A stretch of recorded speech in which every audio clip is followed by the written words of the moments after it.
Yo, what's going on, peeps and peepettes? This is Spec coming at you once again, and it's sort of going to be a follow-up video to a video that I have not uploaded just yet in regards to TNA Wrestling and Sting, the whole situation right there. And if you guys and gals saw Victory Road 2011 last night on pay-per-view, I believe March the 13th on pay-per-view or through streaming like I did, wow, you know.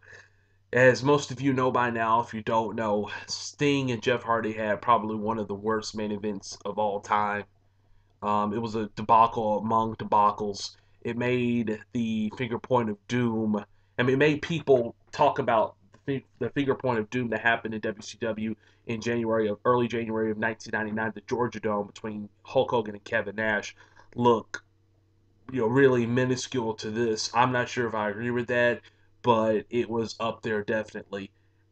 Make a long story short for you guys and gals out there, Jeff Hardy apparently, that which has been reported, excuse me, by several organizations, Lords of Pain, WrestleZone, WrestleView, the Wrestling Observer, and the list really goes on and on.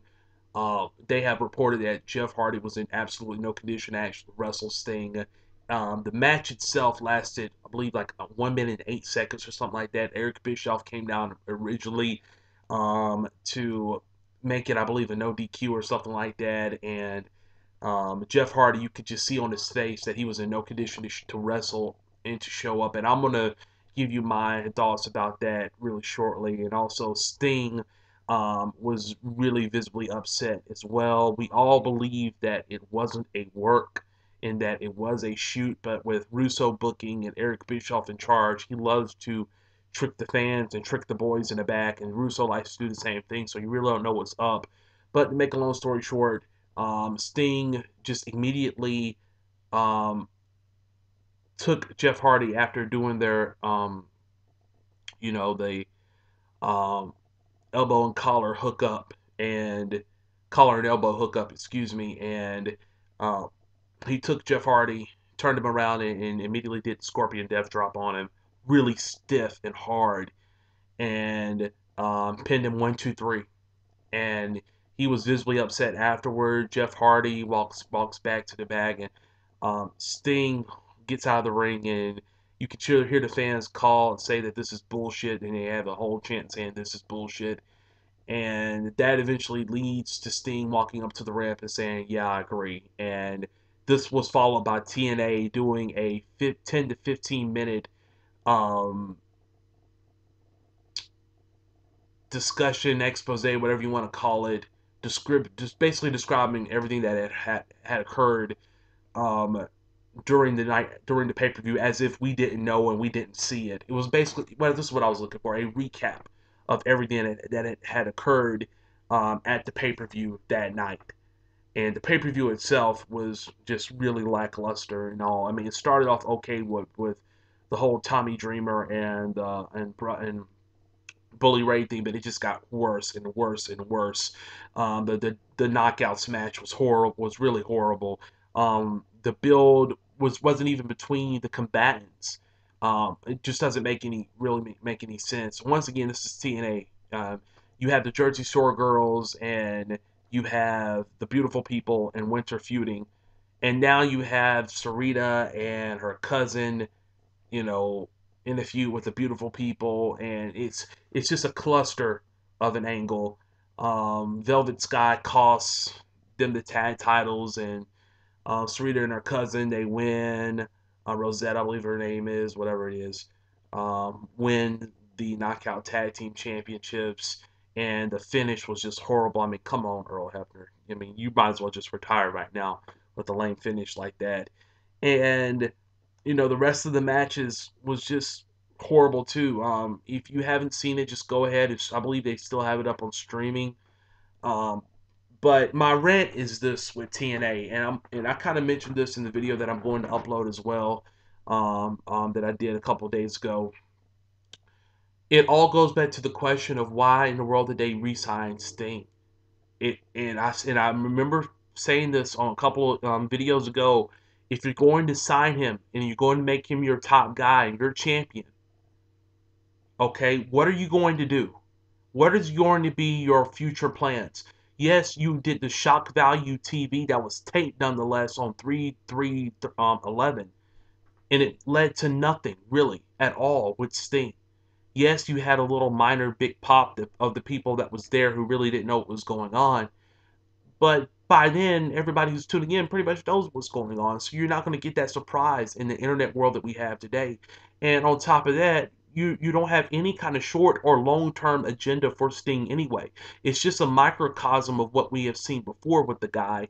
He'll come into TNA, he'll have a little really short momentary splash, and then the bottom just falls out. And if I'm any fan of Sting right now, I would not be sticking up for Sting at all right now, because Sting, whether the WWE had an opportunity to sign him or not, or if he was interested, the timing was there for him to go there. And I know many of you out there don't want to keep hearing about Sting in the WWE, but that's one of the major topics that's been going around for like the last 3 or so months. And I hope Sting didn't sign a long-term deal with with TNA. If he did, or if he does, that's up to him. But he has to understand that this company that he's working with right now is just absolutely decrepit in terms of how they execute storylines or attempt to execute storylines. Everything is a cluster. Everything is a damn cluster. And I believe the Mr. Anderson and the RVD thing, I believe, went to a a no contest or something. I'm not even sure, what they're doing with that. It seems to me that they should have never gotten the belt away from Mr. Anderson. And I think the reason why Mr. Anderson is the TNA World Champion right now is because TNA had a long term agenda with Jeff Hardy, who is just he is not in good shape whatsoever to wrestle right now in any company. He has legal problems up to the wazoo. His body has been breaking down since 2000, and it's not getting any better. His it seems his passion for the business is completely gone, or is really close to gone. And I don't know why TNA wants to continue to invest their time and their energy with this guy. He's not bringing you extra buy rates. He's not bringing you extra fans. And for the fans that do come around and want to see the guy, you're making him a heel, and they just want to cheer the guy. And I just don't understand TNA's thinking of about this. My only guess is that they truly feel that because he's a big name in the he was a big name in the WWE, and he carries a lot of fans with him, that their fans are going to automatically flock over to TNA just for the hell of it, because you have a television program and you do pay-per-views, and that's not how it works. You have to get those fans from the WWE who cared for Jeff Hardy to to come over and understand this company that's TNA, in which most of them don't even know what the hell TNA is about. So it doesn't make any sense. And with Sting, I mean, I've already mentioned this before in the video, but I don't know what the hell he's doing in TNA unless he just wants to be on the easy road, the easy track, and he doesn't want to see what he could do in the WWE. I've mentioned this before. He could do more than just wrestle. He doesn't really have to do all of that.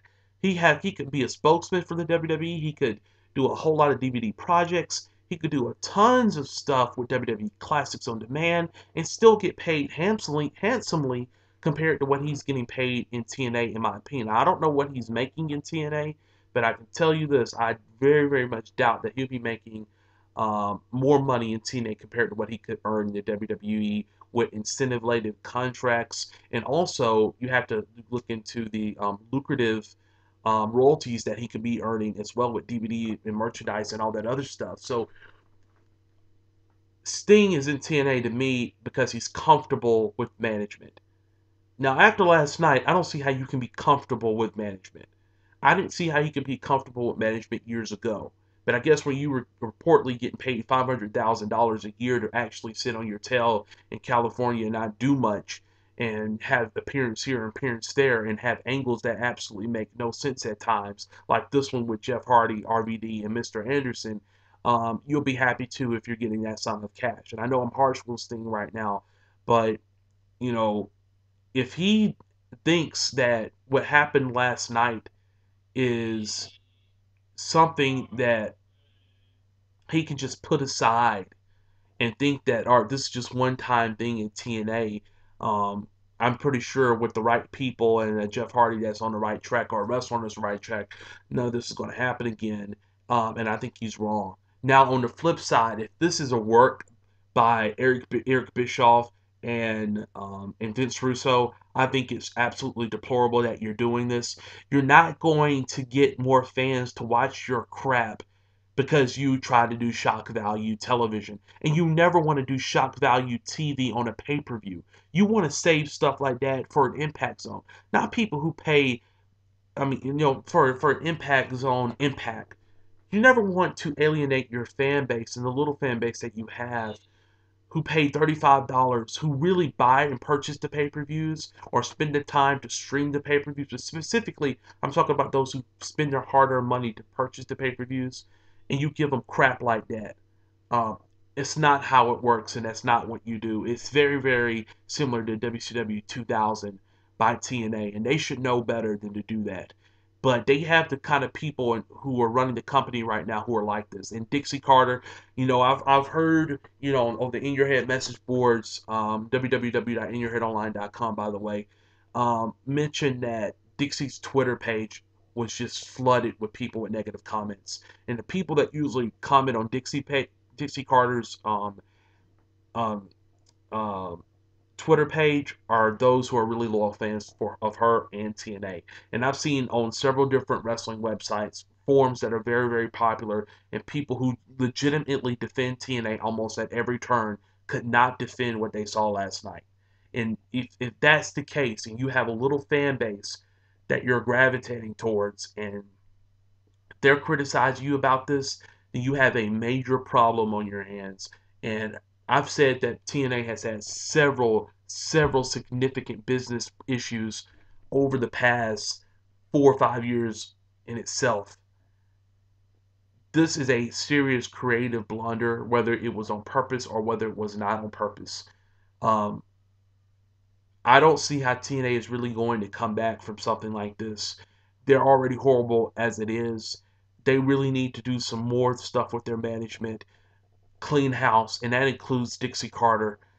Bob Carter, I'm not sure if he's ever going to consider it, but you can't have a female that's running this company that knows nothing about the business of pro wrestling.